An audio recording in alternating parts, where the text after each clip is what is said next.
How you doing? Peace. Yeah, peace. This is entitled Matriarch versus Patriarch, Prelude to Religion versus Ra's Legion.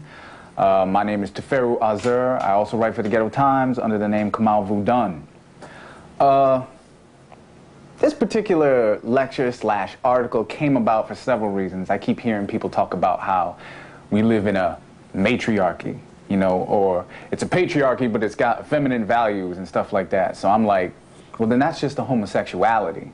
You know, that's not really a patriarchy. I mean, if it's acting effeminate and seeking out more men energy, that's why, you know, women can't do this and they keep wanting to have more men do stuff because they're homosexual, and we're going to get into the nature of the Caucasoid and all that stuff.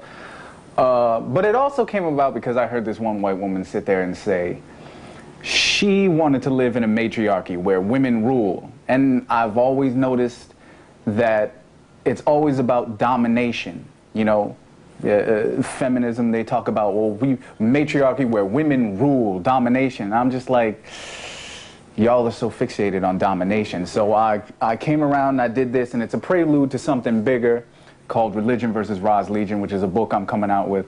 And it's also encompasses something known as the Medusa complex, but we ain't gonna get into that today. All right, so it begins like this. And this is what I had to tell her in a bit of a conversation.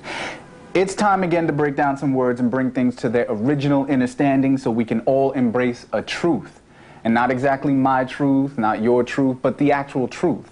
And far too often we think that there's nothing but opinions that are existing in this world. It's nothing but opinions.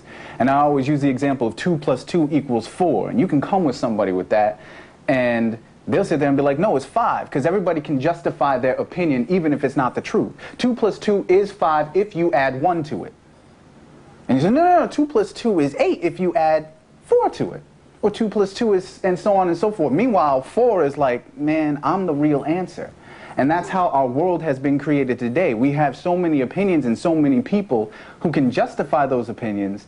And so when you come to the real truth and you go, no, 2 and 2 more, that's 4.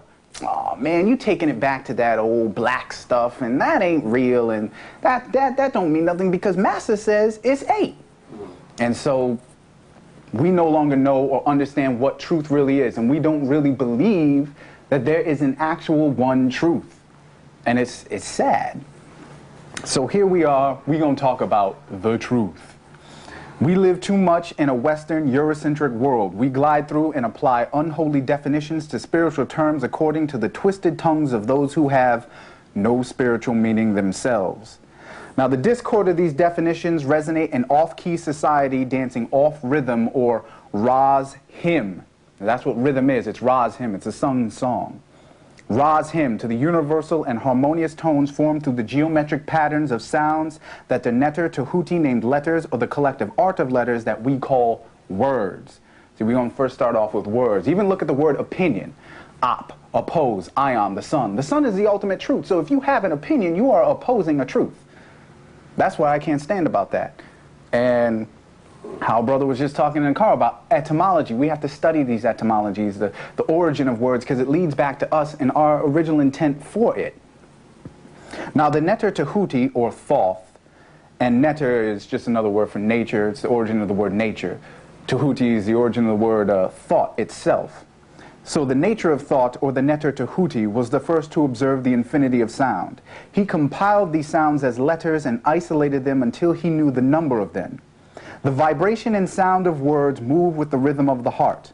A single word can produce harmonious enlightenment when its rhythm is expressed in perfect sync with the heart's beat. That's why you can go to a concert and you can be like, yo, they singing so well because it's in sync. You know, that's why they call it soul music, and, you know, R&B, that's the heart, that's the music you make love to and stuff like that. And if you go to an open mic poetry joint, you know, you hear somebody lay down a verse, you'd be like, I don't know what he said, but it was in perfect sync with my heart. Love it. A single word can produce harmonious enlightenment when its rhythm is expressed in perfect sync with the heart's beat. These are the chants and incantations we hear so much about as spells. You know, magicians, they do spells. Even the word spell itself is applied as the correct vibrational pattern of sounds or written script placed together to form a word or many words. That's why they call it spells. A magician breathes in his magic. It's a spell. But the word's rhythm first begins with the thought, derived from Tahuti's other title, thought or thoth, T-H-O-T. And the interesting interesting thing about the word thought, T-H-O-T, now it's T-H-O-U-G-H-T, because white folks is crazy and just add all sorts of stuff to it.